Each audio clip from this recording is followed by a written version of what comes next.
After the Scotch-Irish, there were people continued to come here. The British Empire was being an island. It was a seafaring nation, so sailors certainly found their way here as individuals. And individual small family groups, individual people, clusters of families, small clusters of families found their way into Maine. If you look at the older records of almost any of the towns in Maine, you're probably going to come across one or two or three scattered Irishmen in the early period. The Irish began to achieve a critical mass in the late 1700s in Androscoggin Mills.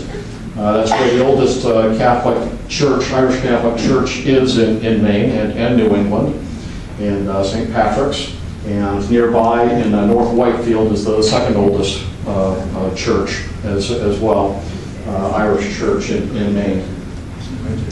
And by the 1830s, though, significant groups of Irish had coalesced in Portland and Bangor. And this is still 15 years before the famine. Okay, when I say 1830s, that's when they established their first churches as well. St. Dominic's in Portland and St. Michael's up in Bangor. So long before there was a famine, there were Irish in Maine, and the famine years were 1847 to 1851. And of course, that's when the complexion of the United States and Maine changed markedly. Does anybody have any questions? If you have any questions, don't hesitate to raise your hand.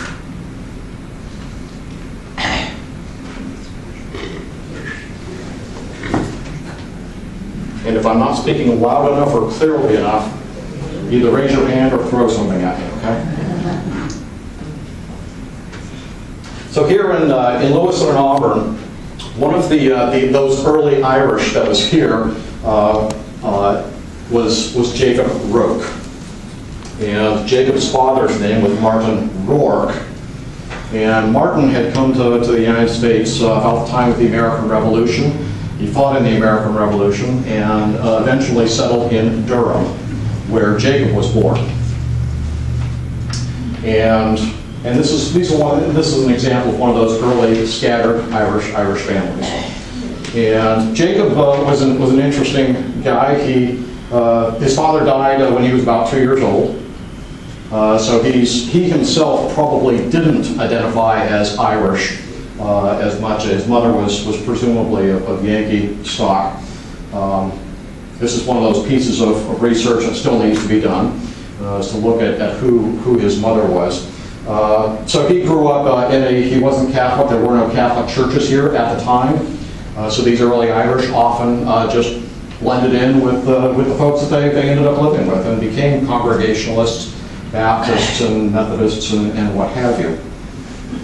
Well, Jacob made his way by the mending of shoes and the making of shoes.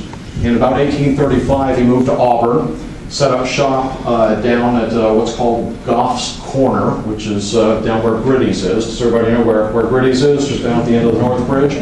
Okay, well, on that site is about where his initial shop was. And shortly after arriving here, he also worked for the Minot Shoe Company, which was Maine's first shoe factory. It was out in West Auburn. And he was their agent for a spell. And then Jacob saw the railroad coming. And when the railroad arrived here at Goff's Corner in the center of what we now think of as the center of Auburn, he established his own shoe-making companies with various partners and did very well. He made good money.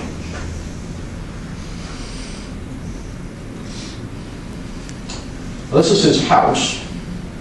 And these images you're going to see, I did draw them. It's one of the skills I reacquired here in the last 6 years. As a kid, I took a drafting class my freshman year of high school.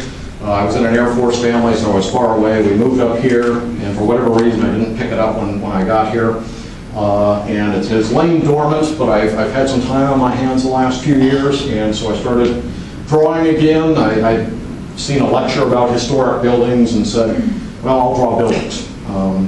And eventually, initially they weren't any better than what a third grader could do, but they're coming along. This is Jacob Roke's house. It's on Elm Street. For those who know where the Women's Literary Union building is, the Foss Mansion, Jacob's house is directly across the street. It was constructed about 1854. Now, Jacob is probably the second most important person in Auburn's history after Edward Little. And we don't, most people probably haven't heard of him. But Jacob, as I mentioned, set up a shoe factory. And of course, Auburn, after him, became very much a shoe town. And the other thing that Jacob did was he was Auburn's first banker. Okay, and the image here is of the Phoenix Block. And it's called the Phoenix Block because in August of 1855, there was a big fire in downtown Auburn at Goff's Corner, and pretty much all of the buildings around that corner went up in flames. But immediately afterward, they rebuilt, and this building went up in 1856. I mean, immediately after the fire. And this is where Jacob set up his shoe shop, and it's also where he became the first banker. Not just the first bank, but also the second bank. Not just the first and the second bank, but both of them together at the same time. Okay, so he was really in a position. He's one of those early leaders that helped not only just getting the shoe industry itself started, but building the financial infrastructure to help that happen. Another building associated with Jacob is, of course, the Roke Block, just down the street from the Phoenix Block on Main Street. And it was built, completed in 1872. Jacob, having made some money making shoes, making money as a banker, also began investing in various projects in town. And the two that he did in the early 1870s, he was one of the several investors in the Roke Block. And if you look at the building closely, you'll notice that there are 9 sections to the building, 9 bays. And each of those bays originally was sold for $5,000. And Jacob bought his section, and was presumably the leader or one of the leaders who got the project going, and so the building was named for him. The other large project that has a similar history to this building is the Barker Mill. The Little Androscoggin Water Power Company is another operation that Jacob was involved with, and of course that building has also become a housing project as well.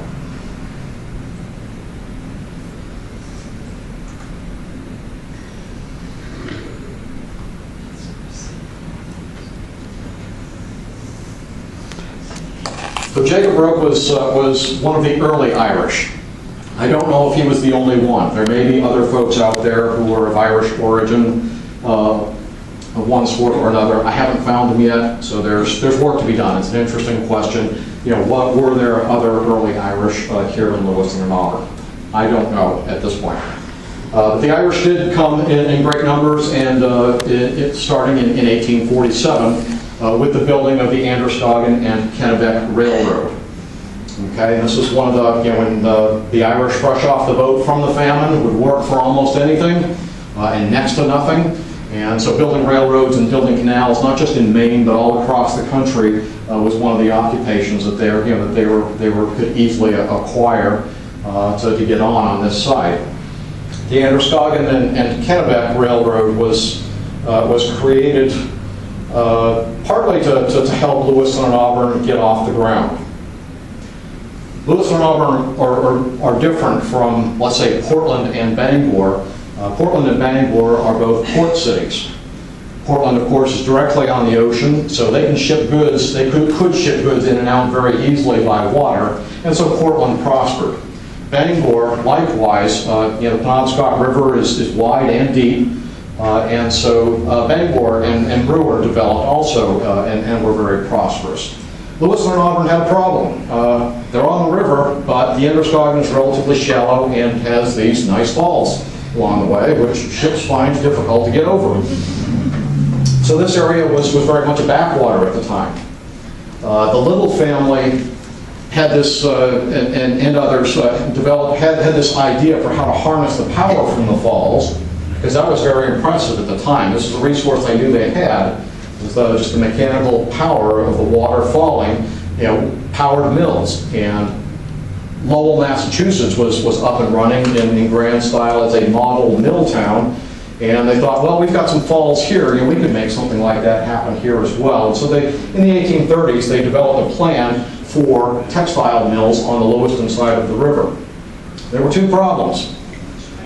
They didn't have the money in the local area, and the economy was poor, so they couldn't raise the money immediately to make that mill plan happen. And the other problem was transportation. How do we get the raw materials, the cotton, into these mills? And how do we ship the finished goods out? We can't do it by boat, and doing it overland would have been very difficult and very expensive because the roads weren't all that good. Maine, there for 6 or 9 months out of the year, it's covered with snow and ice, and in between there's lots of mud.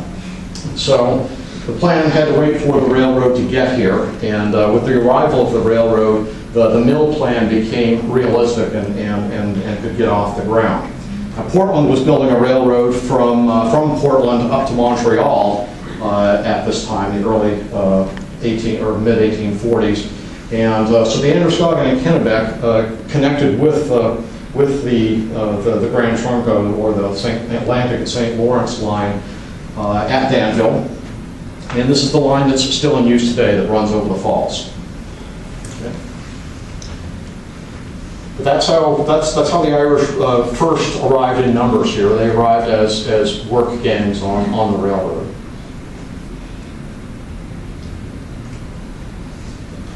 The railroad was completed by 1849, and in May of 1850 they began digging the canals for the mill project and began to put that in place and digging the foundations of the Bates Mill and the Hill Mill shortly thereafter. And again, Irish work crews were recruited up from Boston to do this.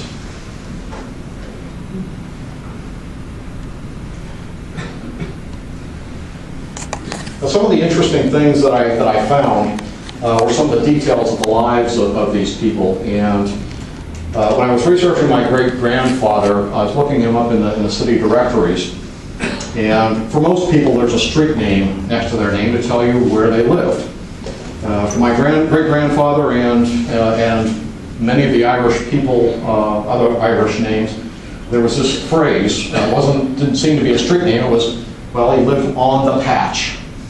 And you look at O'Neill's. Well, they're on the patch. Murphy's, McCarthy's, they're on the patch. And I had no idea what the patch was. I looked on the map, I couldn't find a street with that name. Asked around, nobody seemed to know what the heck the patch was. Well, the patch is a name for an Irish settlement or neighborhood, basically. And next Thursday, which I hope you all will attend, we'll talk about what a patch was in a lot more detail. The Great Falls, what we know of as Great Falls Plaza today, used to be an Irish neighborhood. The street that runs through there doesn't run exactly where it used to, but pretty close. And the Irish had their houses lining that street off of North Main Street and connecting with Turner Street.